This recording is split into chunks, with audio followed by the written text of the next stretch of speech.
I just spent an hour writing an opening monologue for the first episode of this show, We Make My Day. But I know if I get involved in making this, like an intro, I'll be a perfectionist about it because it's a fault of mine, and I'll do it over and over and over and over and over till it's 5 o'clock in the morning. So I'll make it simple. Started this about a year ago. I didn't know what I wanted it to be at first. I wanted it to be funny, but I also wanted it to be serious. I didn't want it to be one of these normal internet shows, podcasts, whatever, that just add to the idiocracy of social media and the internet. There's plenty of stupid shit like that. I didn't want it to be a completely recovery podcast because those can get dark and get repetitious. So I decided to go a little bit different a direction with it. More like talk to people that I've known for a long time that have a good amount of sober or clean time under their belt. Like I've got over 7 years, March 14th, 2017. And life has changed so much for me in that 7 years. I'm in a home that somebody decided I had good enough credit and shit to buy. I've got my own daughter, 2 amazing stepsons, the most amazing life partner ever. I'm pretty lucky. I do things my own way in my recovery. I don't go off of the norm. And I wanted to see how other people did it too. Because it's not easy. It's definitely a lot of times not funny, and sometimes it's fucking hilarious. So, first episode gonna have here is with Bekah. First met Bekah. Her wife is my wife's coworker. And I learned that she was sober, and we clicked instantly, like instant homies. It was awesome.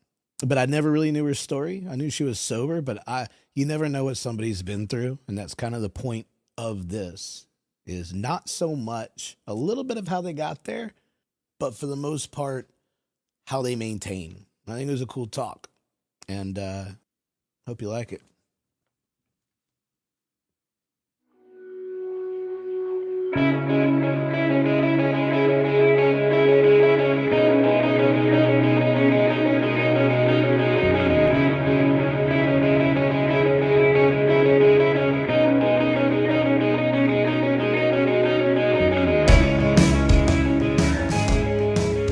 When I was thinking about, like, I've been putting this whatever the fuck this is going to be together for like a year now. Okay. And I struggled of what it was going to be. I didn't want it to be just a recovery like podcast. I don't like the word podcast. Mm-hmm. You know, I'm going to do this live sometimes online. Like I don't know where, not maybe on YouTube. I'm not going to put on Facebook because I think that's the devil. Facebook. Yeah, it's so horrible. Yeah, it's bad. And TikTok, I mean, I will certainly sit on the toilet for 2 hours and scroll on TikTok. It's a black hole, isn't it? It is. Mm-hmm. It is, especially if you get your algorithm right. Like right now, it's kids getting hurt. It's RC cars. Okay. And right now, unfortunately, it's starting to get back into politics, which I hate politics. Oh, yeah. Like I don't talk politics. I hate politics. That's unfortunate. Because it makes me sad the way everything is right now. I digress. I am the person that will help people digress. I apologize. No, it's cool. I apologize. It's cool. I saw the other day at our kids' graduation when Trump was found guilty. I was sitting right behind you, and you were like, "Yeah," and I could feel your fucking pride come back. I was like, hallelujah. And what was great about it is my dad's right next to me. Oh shit! And he's a huge Republican. He's not a Trump fan, but he is a diehard. Did he Republican. see that? Oh, yeah. Okay. He was like. Went over, looked at my mom. He said something to her, and then she wasn't paying attention because all she cares about is her granddaughter. Right, there. right. I didn't piss the Republicans. No, it's fine. Good. Whatever. Look, we don't agree on a lot of things. I don't. I'm scared whoever wins because neither one of them are good. Okay. I don't. That's a word. Yeah, I don't. Yeah. I don't like either one of them. I don't think either one of them are straight-laced. I believe everything that the Republicans are saying about Biden. I do. Like, I mean, I don't think it's a big conspiracy as everybody said. Yeah, his son was an addict and he did some stupid shit. Right. But I'm not going to hold his dad accountable for that. Right. Right. Trump is a disgrace and his whole family is a disgrace and he should never, ever, ever, ever, ever, ever, ever be in charge of anything ever again. Correct. Like, that's where I'm at on it.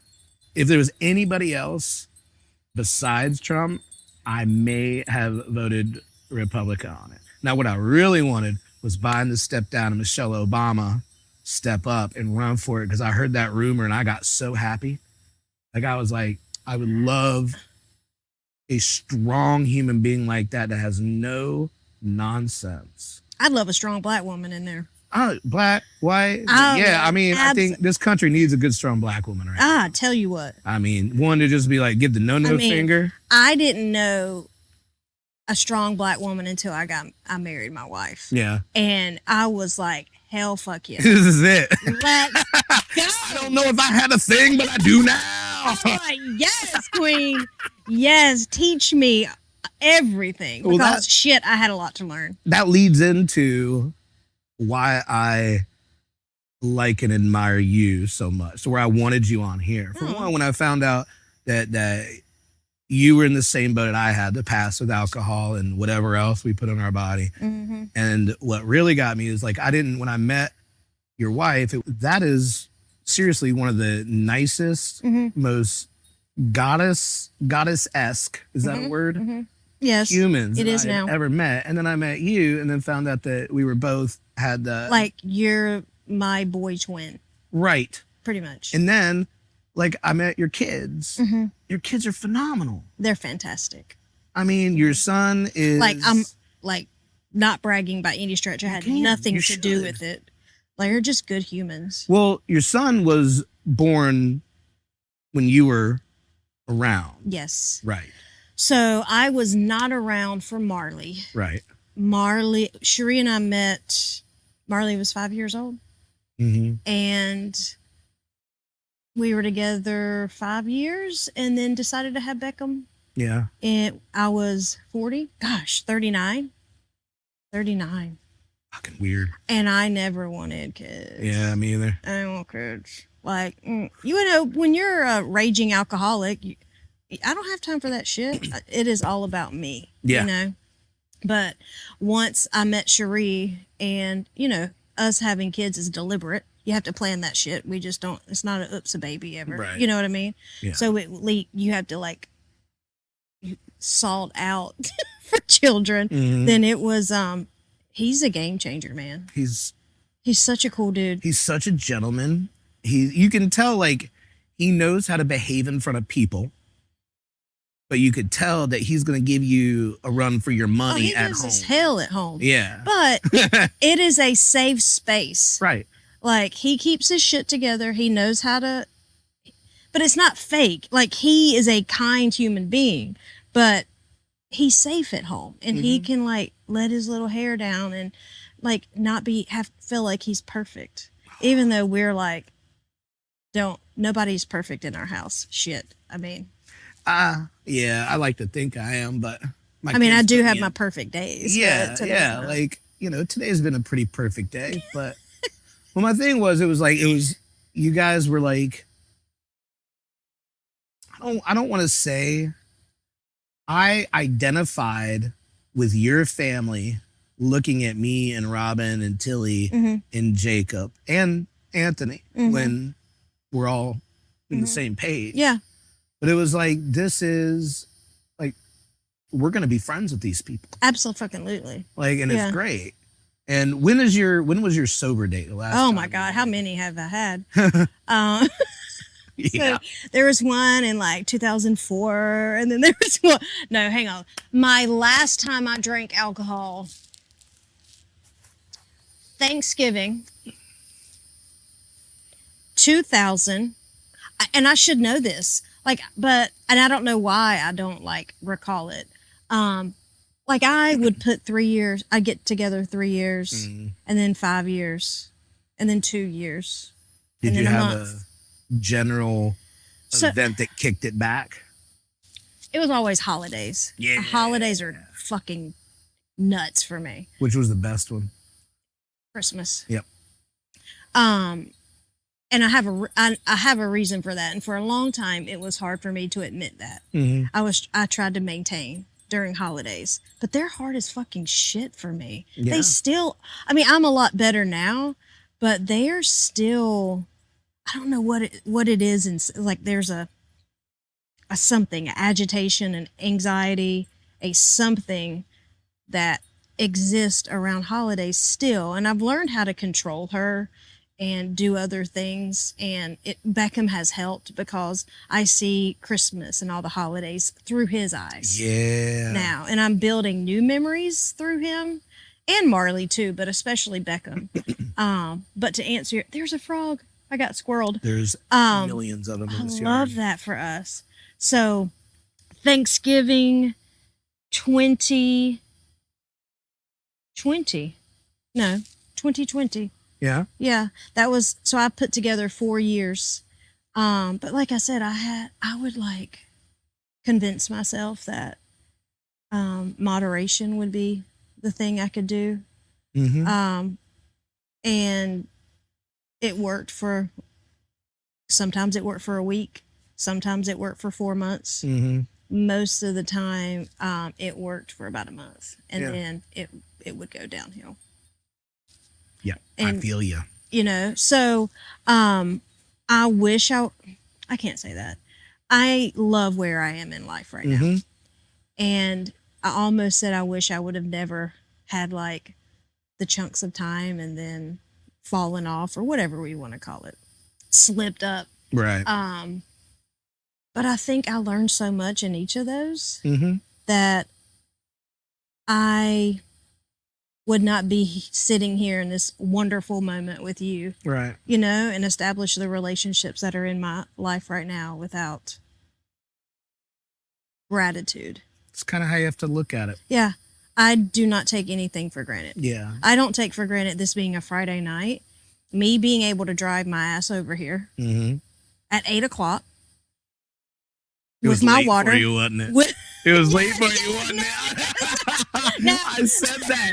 I was like, man, I don't know. I was like, I know me asking someone to go 8:00. Like, Yeah. I bet you Becca's like, I was like, shit. yeah, that'd be fun. What time? Yeah. Oh, maybe. I mean, 8:00 back in the day, I wouldn't even taken a shower yet. Like, pre-gaming doesn't start till at least 11, you know? Well, it started for me around 12, There around you go. noon. Oh, I got And you. then after I'd already blacked College out pre-gaming. twice, then I There would we- leave the house.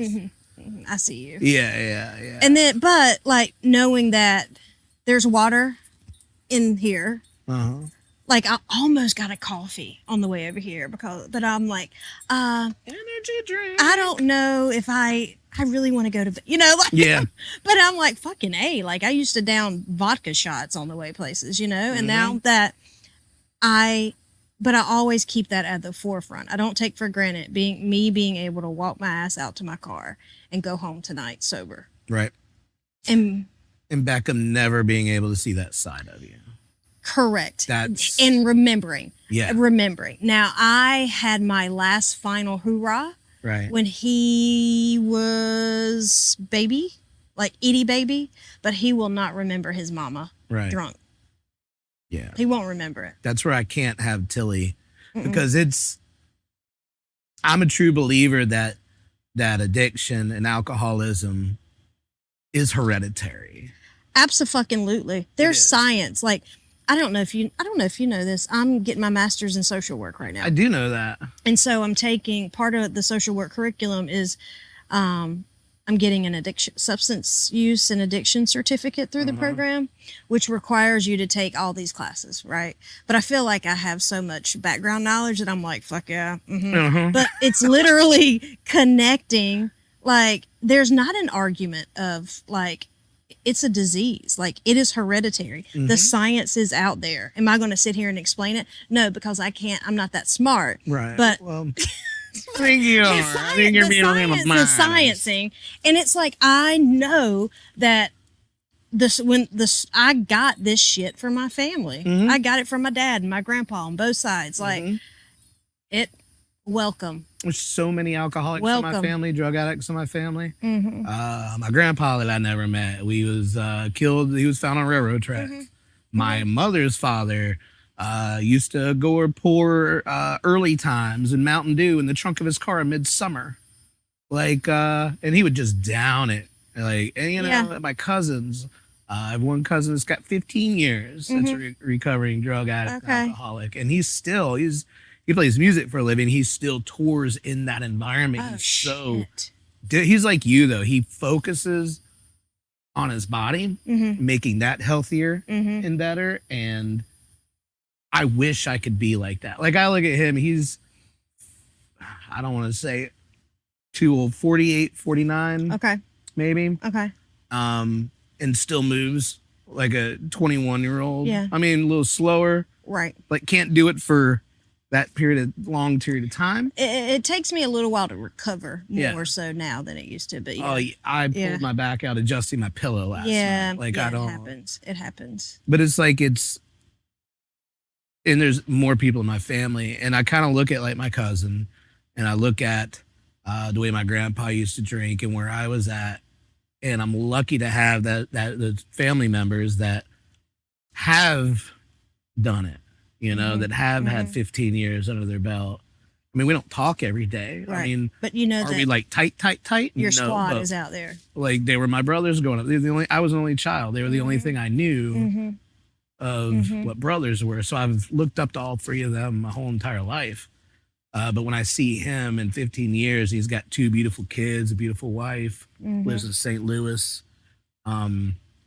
It was like a big thing when I went to rehab. I was like, if he can do it, I can do it. You know? Like a bright light, Yeah, so to speak. exactly. Like an example. Did you ever go to rehab? Twice. Yeah. Well, that's a funny story. So I grew up in an alcoholic family. Okay. Okay. Apple doesn't fall far, right? Child of an alcoholic, granddaughter of an alcoholic. So it, like I said, it went very strict religious upbringing. My dad was actually a Baptist preacher. Okay. Oh. Plot twist. Ooh. Snakes Baptist or Like, Or- women can't wear pants Baptist. Yeah. I know Okay. the kind you're talking about. So- Southern Baptist. Yeah, it's actually independent. They weren't part of the Southern. I don't know the rules, but yes, kind of down that line. Yeah. But he would preach like hell, fire, brimstone, blah, blah, blah. But then go in his study and get drunk and high off pills, whatever he had in his Right. access to, and then get back in the pool. So it was that cycle. So he went to rehab. Shit, my entire childhood, I remember him going to rehab, going out. But it was like Christian rehab. It was like pray that God would take this from you, and He'll take it from you. Oh, so no coping It skills. wasn't evidence, but it was nothing. Didn't teach him any type of replacement or CBT, anything. He didn't get that. So I was always like, dude, I hate him. I will never be like him. I will never be like him. And I remember like now he would bring like these brown bags home full of like Budweiser and tomato juice. And I was like, why does he? Sounds like my grandpa. You know what I mean? So that was him. So anyway, with that being said, he died by suicide in 2004. Never was able to find the help that he needed. And so that was a rock bottom for me after that. I lived in Danville, Virginia, which that should have been my rock bottom. But Yeah, just like in and out of the city limits. I've like, been there. I used to buy Coke dude. from there. Yes. So I was like in this little apartment. I was like liquor and beer, just a constant cycle. So I actually forgot to pay my light bill, turned my lights off, and my mom came to my door with like rescuing me. And I was like, yes, I need some help. Please, I need some help. That's 2004. Went to rehab, which turned out to be a Christian organization that was kind of like the mess that my dad found. Was it was just like for substances, or was it like turning the gay away? both. Yeah. Okay. Yeah. So it was an all girls.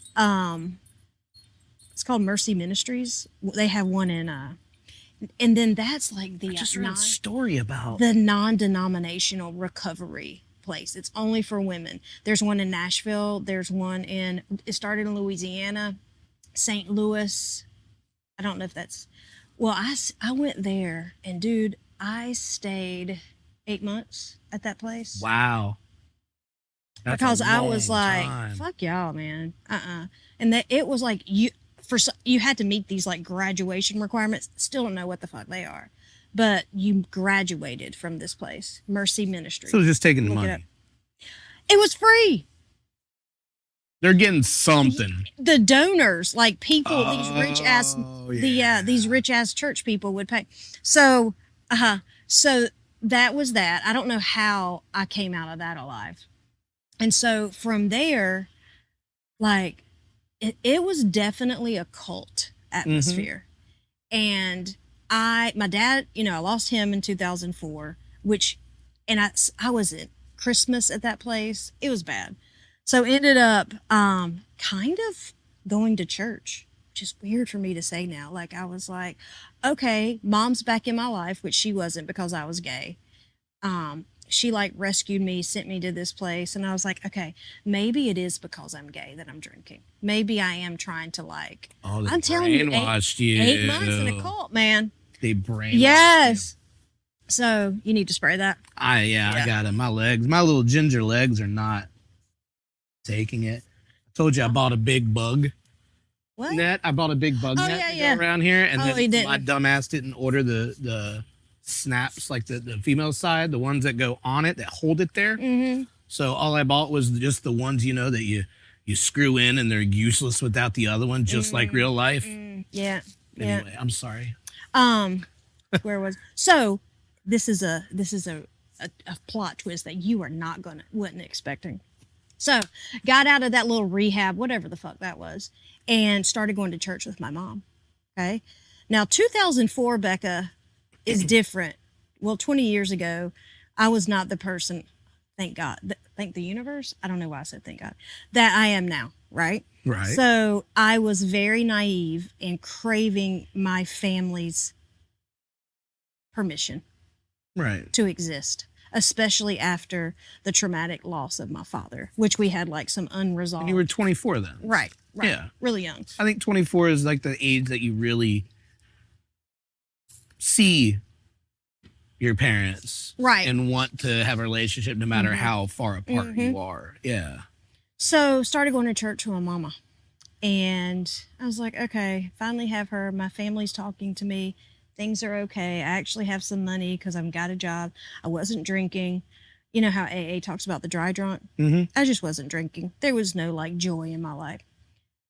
So I actually married a fucking man. Dude, really?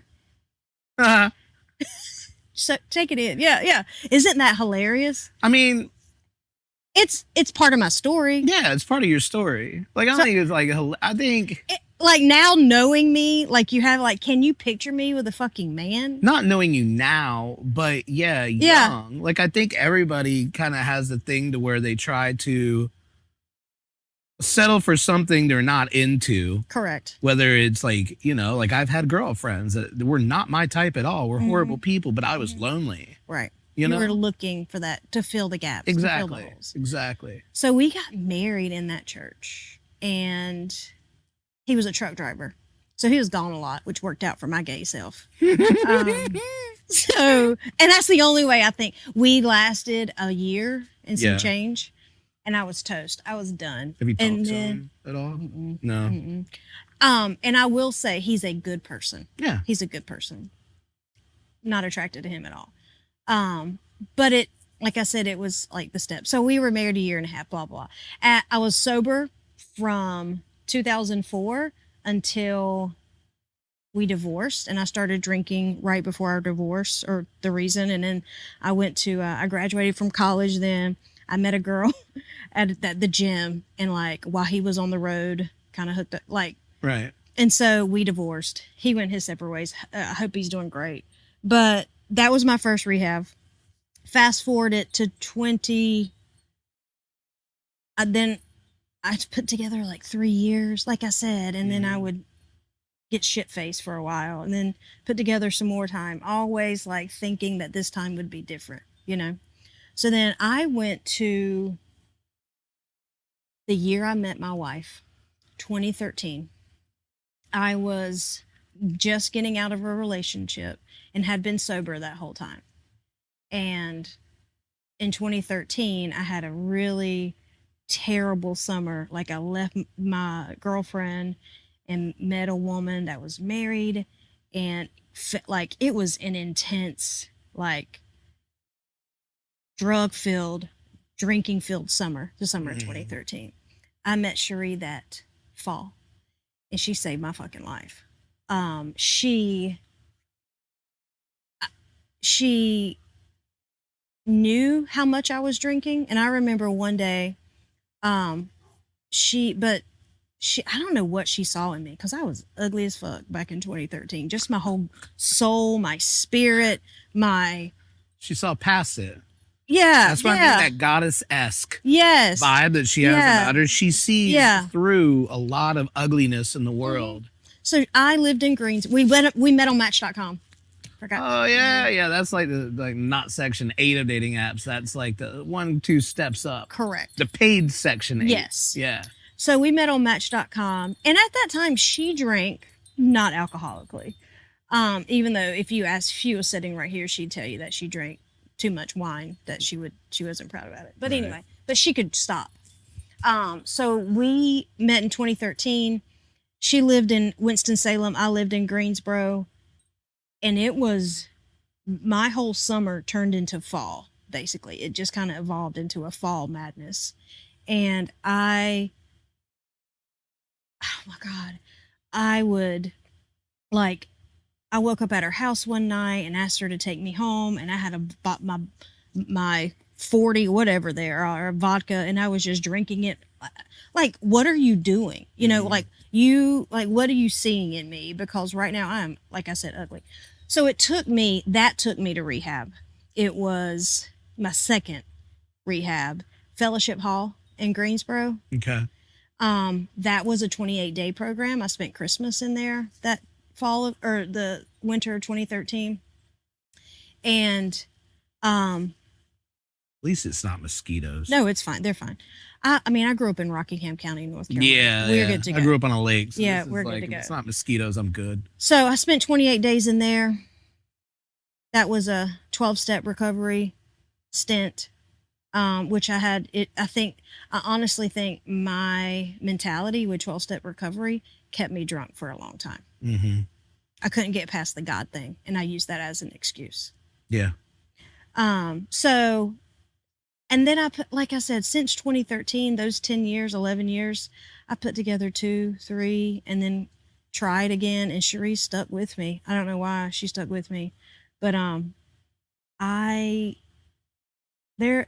you can never say never, but as long as I keep gratitude and I live out of that pocket of I wake up every day grateful that I'm not hungover, that I can go to work, that I can move my body, that I have a magnificent family, that I have boundaries, that I'm a kind individual. I only try to put love and light out in this world.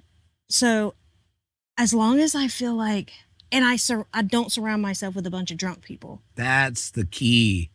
And I tell you straight up, I'm sober. Yeah. When I meet you, don't fuck around with me because I'm sober. You know, get that shit away from me, because I can't control. Like, if I have a sip, I don't know what's going to happen tonight. Exactly. I cannot tell you what's going to happen. And I love my life right now. People think it's silly when you say, if I have a sip of this, this shit's going to go down. They're like, oh, just a sip? Like, no, you don't understand. You don't know what the fuck. There's something about alcohol on the tongue. Mm-hmm. Yeah. Yes. It sets every receptor. That's a big ass frog. Sets every receptor up. She's cute. Receptor off. And I immediately become my old alter ego. Superhuman, if you will, for me. Oh, God, yeah. Superhuman. Cherie would say I was like a dumbass frat boy when I drank. Like try to be like life of the party and just a jackass. Yeah. I was that kind of drunk. Yeah. And that makes me incredibly We would have been best sad. friends as drunks too. Cherie has said that before. She's like, I bet you and Billy. Yeah. I'm like, we're great now. So I was the one everybody wanted around when there was time to start drinking, to laugh with. And then at one point Doesn't matter. It just depends on what I ate that day. Depends Right. on what mood I was in. Depends what vibe was happening. Mhm. I could be fine 1 second, one sip, boom. I wanted to fight everybody in the place. I never did. Same. Like, But- where did my anger, like, where did it come from? Because I've had years of therapy, Mm-hmm. you know, but drinking and me and my chemical makeup or whatever the fuck it is, like, I just, and I even tried, like, before I started drinking, like, before I would sit down and start drinking, I would be like, okay, I'm going to be nice tonight. I'm going to have fun tonight. I will not curse anybody out. I will not have to drive. say I'm sorry tomorrow. Yes. And never worked. Nope. Always had to say I was sorry. Never worked. Mm-mm. I remember Saturday mornings being the bottom every Saturday morning. Because every Saturday morning I had to wake up around noon in a dark room with my dog already, my poor Ramsey, my best friend. He lives with my parents now. He would wake me up around noon because that's as far as his bladder could go. And I'd go and I would let him out. And then he would go out the doggy door. And I would sit there. And the first thing I would say, what happened last night? A, Check your phone. I know I'm at home because there's Ramsey. B, how did I get home? Check your phone. How many? Is my car in the driveway? Yeah. Yeah. Is my car in the driveway? I hope not. It always was. Yeah. Usually parked halfway in the yard. Four shit. times almost completely totaled in the driveway. Forgot about my DUI. Yeah. Like, I got a DUI and I wasn't actually drunk that night. oh Like, my God, hardly. my DUI story, and I don't, it was bad another time. Like, I would really want to concentrate on recovery, but this DUI Right. story, like, I am lucky to be sitting here talking to you right now. I hear you, sister. Like, it takes my breath away, that story. Mm-hmm. You know what I mean? It's like one of those moments of like, oh my God, like that could have been it for me and a lot more people that night. That's how impacted I was that evening. Yep. It's terrible. That was my breaking point. The day I decided to tell my parents that I had a problem is I woke up in my backyard. My car was totaled in the driveway. Oh my God. There was red stuff on the car and I didn't know what it was. I couldn't look at it. So I called Shorty and my buddy Marco and they both came over and they were Yeah. like, it's paint, we think. Like my wheel was like, it looked like a hover. Like it looked like a old Back to the Future car that would turn down and hover up off the God. ground. And I was like, I can't do this. I gotta go to rehab. I Yeah, called we're done. WTC. They had a bed that day. Called my parents. You called They- where? Wilmington Treatment Okay. Center. Gotcha. It was the only one. The first place I found Googling, and I'm glad I went. Yeah. But yeah, like I'll remember that day. That's kind of what I go for whenever I don't. How long ago was that? March 17th, 2017. Okay.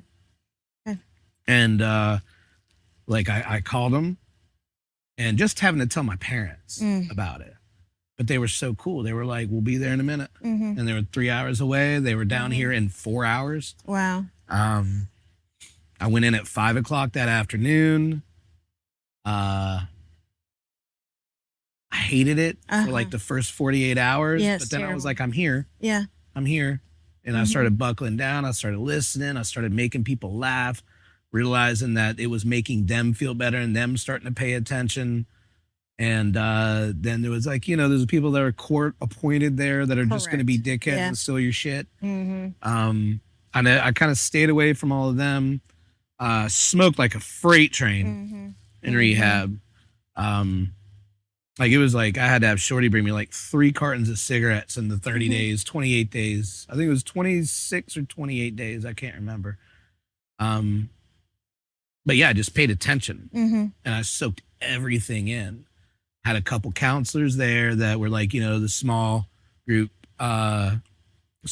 counselor. And then there was a guy, Tony, who actually had an IOP Okay. afterwards. I want to have him on this because he was like a huge part in, he was just the nicest, most fanciest, flamboyant Love him. human being. Oh, I love him so much. Uh-huh. But he was like, he didn't hold anything back. Was he a counselor? Yeah. Oh, cool. Yeah. Yeah. Long black hair, short guy, wore these, I don't want to say Jesus clothes. Uh-huh. They look like, Like it kind of, when you said long black hair and like, I kind of pictured Jesus. he did too. And he wears like these fancy clothes. He's got long black hair and this beard that comes down. Oh. And he was like very proper etiquette, Okay. Very well spoken. Okay. But Made me want to sit up. yeah, he was amazing. He was an amazing guy. And then like after a while, the curriculum started to reset. More court appointed people came in. All the people that I met in there had already left because either their insurance wouldn't keep them there anymore or their 28 days were up. So I left like 2 or 3 days early. I'm like, yeah, I'm ready to go. My counselor's like, yeah, I think you are too. Yeah. I'm like, cool. So I got out. The day I got out was the day in 2017 that Carolina won the championship. Hell yeah. I don't remember that game. I was so high on the phenobarbital they give you in rehab that I looked, we won, I went to bed. Like that, one of the happiest days of my life is anytime Carolina's in the finals. Yeah. Oh yeah. And I don't really remember it. And then that hit me weird. I'm like, all right, I got to get back on this. I started running. My problem, and this is kind of where I want to go here, is because a lot of people talk about, the war stories, what got you there, all that. Like, I want to go like the early sobriety. We kind of know, like, I went at 90 for 90. The meetings, went to NA instead of AA. And then all the people that I was in rehab with that stayed here in the halfway houses, they just started dying off like flies. Oh, shit. So it was like, a friend of mine, Jackie, was supposed to give me my tag on my 6th month. She died the night before in a hotel room, like OD'd. Oh, my God. So I was like, you know what? I'm done with NA. There's too many people dying. And then I went to AA and I couldn't do the same dudes sitting in the same room that always sharing the same exact 22 words. And it's just one place that I went because it was the only place I could go at lunch for lunch break. It just got to where it was like, I think I'm gonna be hard-headed and do this my way. You have to develop your own strategy. Yeah. Yeah. So that's what it came to is I'm gonna start working out. I'm gonna start running. I'm gonna start doing what I gotta do. I'm gonna really dive into comedy, and holy shit, did I get 10 times better. Like, I was nailing it. I was doing, like, that's where I got my first hour in there. I think when Cherise first started at Peace Rose, you were still doing comedy. Mm-hmm. Okay. Yeah. Okay. That was kind of a thing where I had to make a big decision. Yeah. Like, and that's where you're talking about, like, you don't get around people that drink. Yes. I can't go around people that can't be straight up with me. Gotcha. Like, entertainment's a weird thing. Entertainment is a thing to where it's about popularity. It's about, I'll just say this. In my life, with having a daughter at 40, having 2 stepsons, having a wife that I can't disappoint, I won't disappoint. I will not do it. I will do anything in the world but disappoint my family. There's so much you can't allow others to affect you to where you're starting to think negatively about everything. Correct. Like, I didn't leave That comedy. I bullshit left energy. the people. And I still have 4 or 5 friends. Like, I love comedy. I love stand-up. I have like 30 minutes that I've never gone and worked on that I still have in my notepad on my phone, and I write. Every day I think of something, I'm like, I put it down, and then I'll go back, and that's kind of what puts me to sleep at night, is I'll work on it. Usually after I've been watching a show on my laptop and I can't go to sleep then, and I hear Robin sleep, and then I'll pick up my phone, turn down the brightness, and put something in there. But I can't be around the people that will drive me to my super ego, because I have a huge one. I can't be around the places that remind me of where I wish I could have controlled myself. Okay. And I can't be around the things that don't bring me any happiness. So the people, places, and things, I Yeah. dropped everybody. Yeah. Started Yeah. over. The only two people I have is Shorty, Mm-hmm. Alan, and my buddy Marco. 2 or 3 more Yeah. that I don't talk to on a regular basis, but I know if I needed something, they would be here. Mhm. Other than that, and here's the best part, and I know you know this too, is now when I have like a sober date come up, Mhm. nobody says anything Yeah. because they don't know that. They Right. don't know that side of me. Mm-hmm. It's like Mm-hmm. they're around me because of me, not Right. because of how I partied. Right. It's the most beautiful thing in the entire world. Mm-hmm. Tilly knew this year, my daughter. Okay. She went Okay. to school and told everybody that it was my soberversary. I love that. I mean, it was the first time I've been embarrassed about it because I don't no. I don't mind me talking about it. Yeah. But when my daughter, I want her to know that it's in our family. That's strength for her. Yeah, exactly. That is like badassery. Right. And that's, Look at what my dad did. yeah. Look at what he continues Like, to do. even though she doesn't understand it. Mhm. Like, He can, she will, and you continue to choose them. that's everything. You They will continue to never know choose that them. side of me. Plus, my wife has also already said that the first time I relapsed, I'm fucking out. And yeah. I made her promise that's what she did. Yeah. And the day she told me she was pregnant, if I ever drink again, no questions asked. Oh, yeah, Never Cherise. take me back. Yeah, that's in my house And too. she has stuck by that. Mm-hmm. Like, there's been days to where I've been like, I'm just going to drink. Now, between you and me and all these, I say it for attention because I'm a diva. Because I just want someone to know I'm having a bad day without bitching about my day. Okay. You know? Come around the side. Yeah. Like I'm coming around Uh-huh. to be like, I'll see my wife like pour, like she rarely drinks, but when she does, it's like wine and ice cubes, which was my jam at home. It was scotch or white wine and ice cubes. I would drink 9 bottles of wine and with ice cubes. Really, I mean, I'm sure I got blackout drunk, but to me, I was never drunk. You know what I mean? You good. You cool. But I don't ever like get triggered. I don't.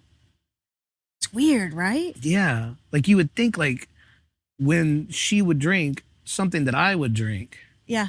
You know, like when we go to a restaurant and she gets like a liquor drink, which is rare. Mm-hmm. And I'm like, that looks good.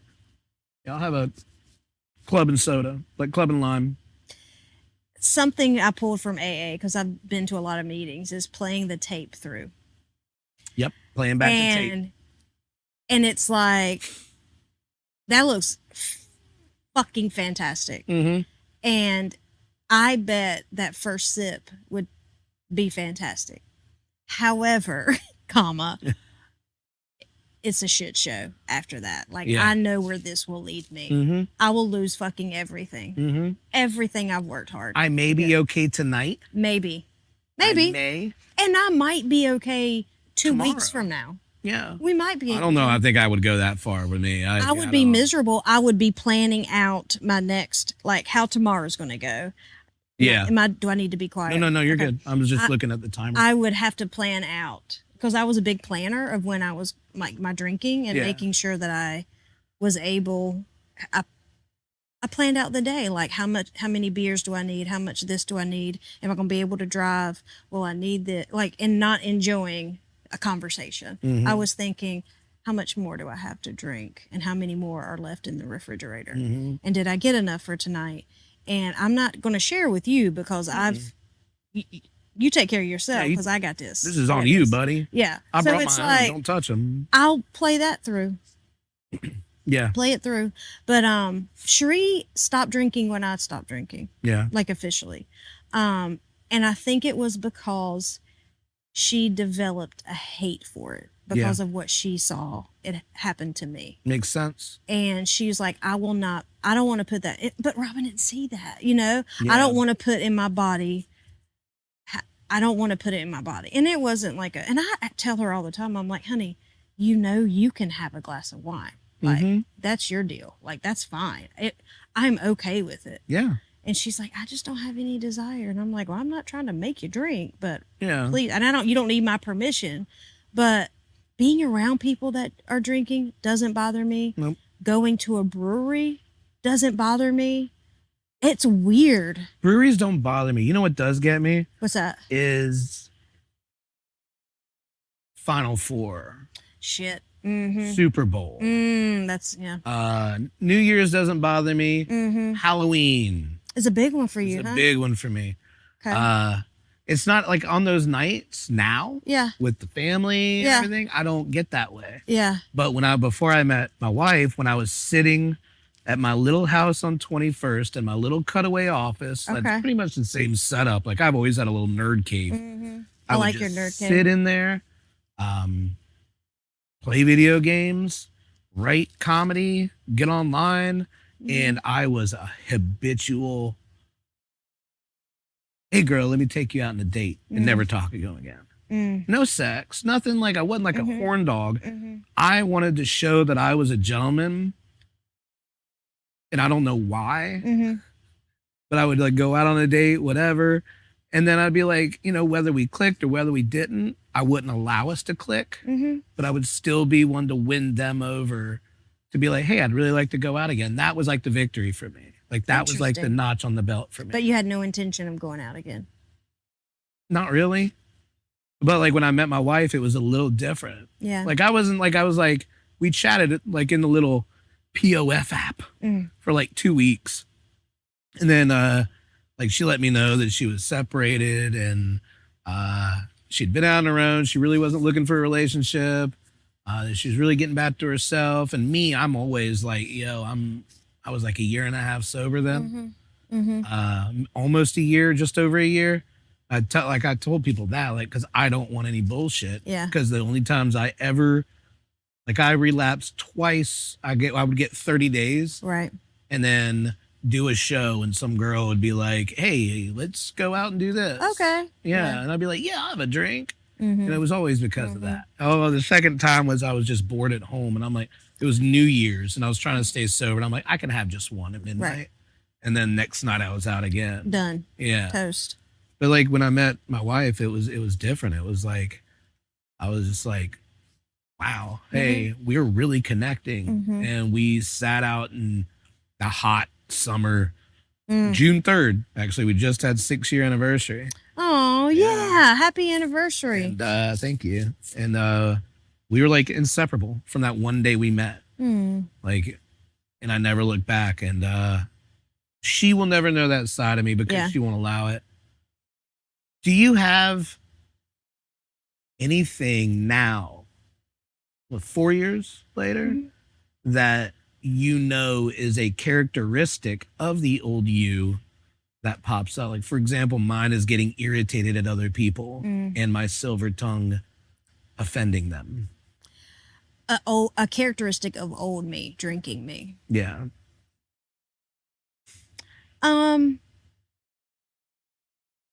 I shut down.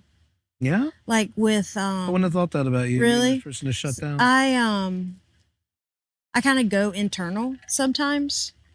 And that's when moments of high stress for me. It's maybe shut down is over. Like, but it's quiet. Right. It's like a introspective, and I used to drink when that part of me came about. But I don't know, maybe I was uncomfortable with being quiet and reserved and introspective, and I knew drinking would flip the script on that. Yeah. You know what I mean? And I was like, oh, there she's back. But I mean, I fight like that's probably the biggest one for me, is just kind of going like standoffish. Even in my marriage now, she'll do a check for me. You feel distant. You feel standoffish. What's going on? That's such How a are good you one. feeling? That's such a good partner move. And I'm like, that too. but sometimes I don't know what the fuck she's talking about. And I'm like, like You're just thinking about I'm something like, like, man, I really want some chicken. Yeah. You distant? No, Yeah. I'm thinking about chicken. dude, no, I don't think so. But she's also one of those people that feels energy significantly. Yeah. And which is good, great. But when you are a person that can have some energy shifts just as part of your humanness, if you will, like, and it's not often, but she'll check me. she'll Yeah. check me, and I'm open to it now. You don't have like any older alter ego or ego, super ego id that would pop up for it? And if you do, how do you deal with the shutting down when it happens? Like if your wife's not around and that hits you, what coping skill have you applied to your life that would bring you out of that? Exercising, movement, Yeah. and a gratitude list. Cheesy as hell, right? I do one every morning. Cheesy as hell, but fuck, I have to remain in gratitude. Mm-hmm. Have to. Like I get to do the things I am doing right now. Yeah. I am awarded the opportunity to be sitting here sober with you, having a chit chat. I don't take it for granted. Yeah. So I have to move my body. That's part of my thing. I'm so jealous. I gotta move it. Like the reason I was a few minutes late tonight is because I worked this morning, Beckham's thing, took a nap this afternoon, and I was like, oh my God, I'd have to move my body. So that's why I was a little late, because I had to get some exercise in, because I have to. It's one of the ingredients of my sobriety.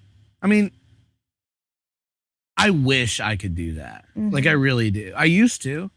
I don't know what changed. I think for the me, pandemic. And I'm kinda- an all or nothing type person. If I'm going to do it, fucking I'm going to do it. You Yeah. know, like, but so I have to. And I know, even if it's like just for a little bit, like yesterday I didn't exercise, and I was like, okay, 2 days in a row isn't terrible. But then tomorrow we're going to the beach. So I don't know if I'll be, so I'm like, that's how, just like drinking, I was planning out. I have to plan that out for exercise too.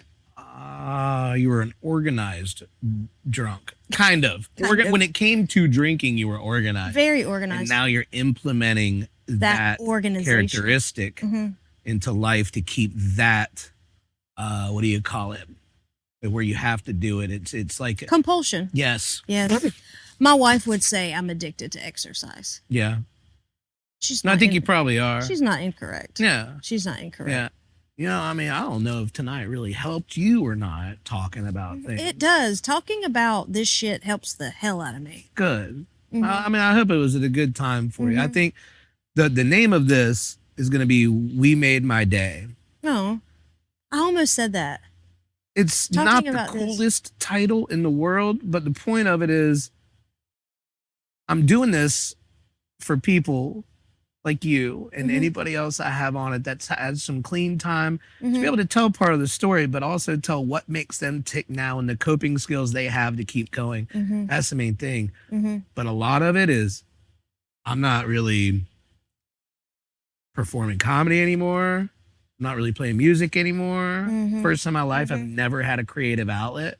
This is it. So this makes my day. Like we right now made my night. Oh, same. And I same. appreciate you You're for it. welcome. We You're do welcome. anytime you want to come back, I would love to come back. please and do. Chill. I do want to Hang have out. like a group at some point. It's a therapeutic process. It really is. And Anytime you can talk about growth, yeah, sobriety, yeah, you don't know who you're helping, but you help yourself as well. right. You know, it's kind of a selfish move. Yeah. But I think no, it is totally a selfish move, and that's kind of where it was either We Made My Day or Little Big Mustache Man, and I think this one kind of will be more. Little Big Mustache Man, I love that. I love that. Little Big Mustache Man. How Stella Got Her Groupon was another one. That yes. This Is My Hand. Okay. Didn't make sense. I have a whole list of them, but I think we're gonna stick with We Made My Day. We made my day. There for it, but I appreciate you coming. No and hanging problem. out. Who you- Out of the road has taken me way